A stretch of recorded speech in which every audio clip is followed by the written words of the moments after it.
Millions of Americans are fleeing left-wing hellholes. Will the last one turn out the lights? The new year is a wonderful time to consider life changes. For millions of Americans, that means fleeing their socialist dystopia for the warm embrace of those very red states the elite despises.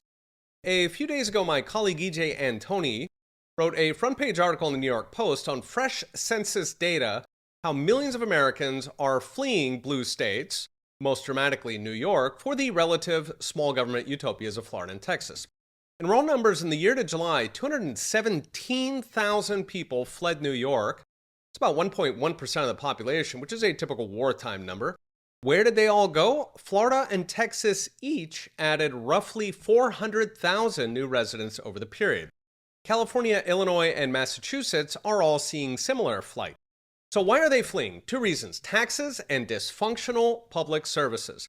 In fact, in a study 2 years ago, EJ had predicted this after the Empire State hiked income taxes to a top rate of 15%. So that comes to 60% when you add on the federal take. Toss in the poop-strewn urban hellscapes of modern LA or New York.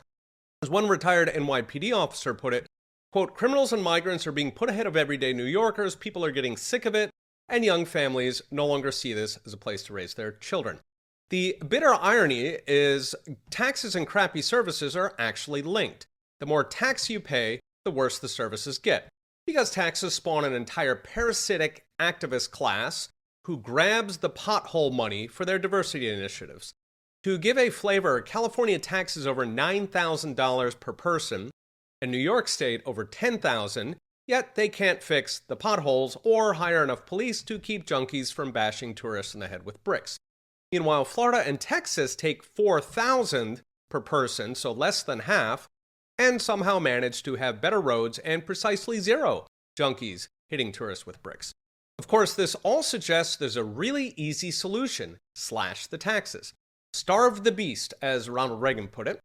Force cities and states to defund the activist empire and whittle down to the roads, sanitation, and public safety that was the original deal. So what's next? Brought to you by Unchained. In theory, eventually it gets bad enough that voters rebel and then politicians fix things. Alas, there's something called the Curley effect, named after a Boston mayor who looted the city in vote-buying schemes. Gambling, his opponents would simply move out. It worked, and Mayor Curley got just the voters he wanted at the end of it. Indeed, we have a perfect case study in Detroit, celebrated as the high-tech city of the future in the 1950s.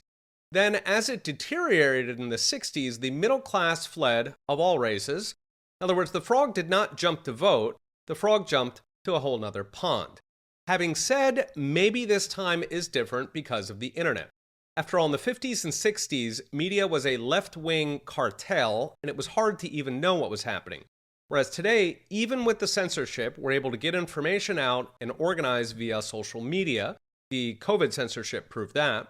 It's not perfect, but compared to the 50s or 60s, when there was nothing, I'll take what we have today. Add in St. Elon, and even dare we dream a quorum of Republicans who find their testicles, and maybe voters can actually organize before it's too late. Okay, we'll be watching. See you next time.